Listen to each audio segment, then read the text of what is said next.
Ya, assalamualaikum warahmatullahi wabarakatuh. Perkenalkan, nama saya Muhammad Maulana Nur Faizi. NIM saya 200401141140122. Dengan di sini saya akan menjelaskan atau mereview dari pertemuan ke-13 Bapak Lodivigus Bomanwadu, Bapak pengajar PPKN. Oke, di sini saya akan menjelaskan tentang topik wawasan Nusantara. Yang pertama adalah menelusuri konsep dan urgensi wawasan Nusantara. Apa sih wawasan Nusantara itu? Mari kita lanjutkan. Oke, wawasan Nusantara merupakan wawasan nasional atau national outlook bangsa Indonesia. Namun demikian timbul pertanyaan, apa arti wawasan Nusantara? Ada apa pentingnya bagi kehidupan berbangsa dan bernegara? Oke, mari kita lihat konsep-konsep dari wawasan Nusantara. Dengan istilah wawasan Nusantara dapat ditelusuri secara terminologi atau maupun etimologi. Berikut ini pengertian dari terminologi menurut para ahli atau tokoh dan lembaga mengenal istilah tersebut. Yang pertama adalah Hasnan Habib, kebulatan wilayah nasional termasuk suatu kesatuan bangsa atau satu tujuan dan tekad perjuangan dan satu tekad atau satu kesatuan sosial budaya. Oke, yang kedua, Wan Usman, cara pandang bangsa Indonesia mengenai diri dan tanah airnya sebagai negara kepulauan dengan semua aspek kehidupan yang beraneka ragam. Yang ketiga adalah Majelis Permusyawaratan Rakyat tahun 1992, cara pandang dan sikap bangsa Indonesia mengenai diri dan lingkungannya dengan mengutamakan persatuan dan kesatuan bangsa serta kesatuan wilayah dalam penyelenggaraan kehidupan bermasyarakat. Yang keempat, Lembaga Ketahanan Nasional tahun 1999, cara pandang dan sikap bangsa Indonesia mengenai diri lingkungannya dan serba beraneka ragam dalam berarti bernilai strategi dengan mengutamakan persatuan dan kesatuan bangsa. Oke, lanjut ya. Pengertian terminologi adalah yang dihubungkan dengan konteks istilah tersebut dikemukakan. Pengertian teknologi upayanya adalah pengertian istilah menurut para ahli atau menurut tokoh-tokoh utama atau tokoh-tokoh zaman dulu, yaitu terminologi berdasarkan pengertian dari terminologis. Wawasan Nusantara merupakan pandangan bangsa Indonesia terhadap lingkungan tempat berada, termasuk diri bangsa Indonesia itu sendiri. Ibaratkan diri Anda sebagai individu kita. Oke. Meskipun juga tampak bahwa bangsa Indonesia itu terdiri dari beraneka ragam suku, latar belakang yang berbeda, kita juga memandang bangsa Indonesia adalah sebagai bangsa satu kesatuan. Sebagai satu kesatuan bangsa, mengapa harus demikian? Jadi bangsa Indonesia memandang wilayah bangsa-bangsa yang ada di dalamnya sebagai satu kesatuan. Itulah esensi dari bangsa Indonesia itu, bangsa tersebut. Yang B, mengenali sumber historis, sosiologis, dan politik tentang wawasan Nusantara. Latar belakang dan historis wawasan Nusantara.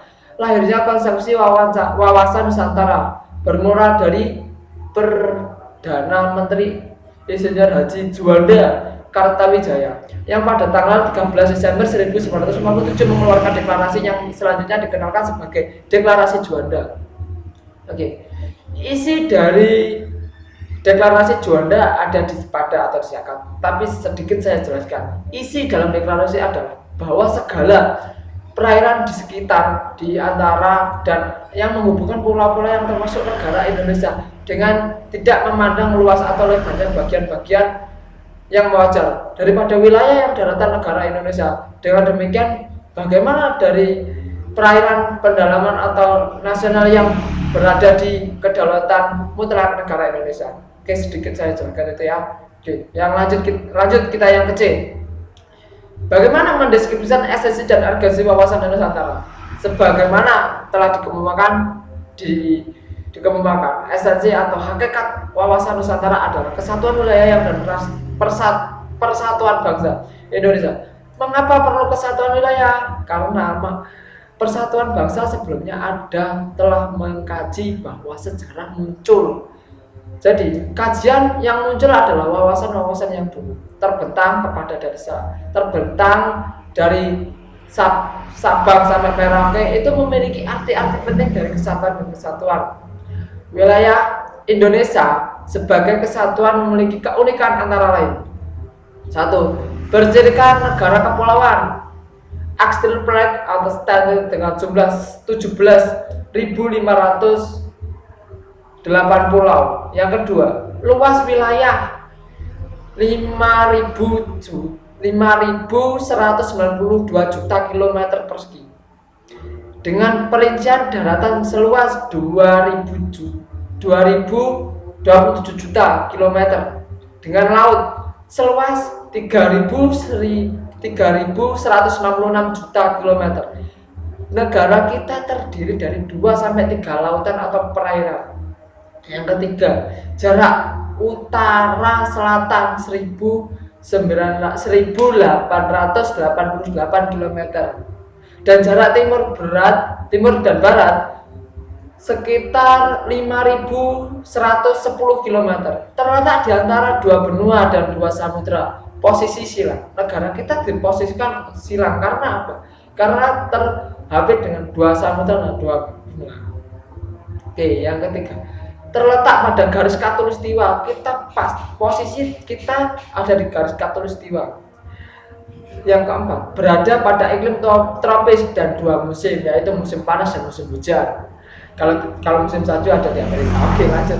Yang kelima, menjadi pertemuan 2 jalur pegunungan, yaitu Mediterania dan Sikun Pasifik. Yang keenam, berada pada 60 LU 110 LS dan 950 BT atau 1414 BT. Wilayah yang subur dan habitat dapat dihuni, kaya akan flora, fauna dan sumber daya alam yang semakin lama semakin banyak. Tetapi masih ada yang masih milik orang lain karena ada di PT Freeport. Oke. Nah, lanjut. Bangsa Indonesia sebagai bangsa kesatuan juga memiliki keunikan yakni Bhinneka Tunggal Ika. Karena apa? Karena berbeda-beda tetapi tetap satu jua atau satu tujuan. Bangsa Indonesia banyak memiliki keanekaragaman suku yakni sekitar 1.128 suku bangsa. Data BPS atau data BPS. Maka dari itu bangsa Indonesia disebut bangsa multikultural karena berbeda-beda dapat bertoleransi bareng-bareng. Oke, yang pertama, memiliki jumlah penduduk besar sekitar 242 juta background dunia. Oke, yang ketiga. Yang kedua, memiliki keanekaragaman atau ras budaya masing-masing.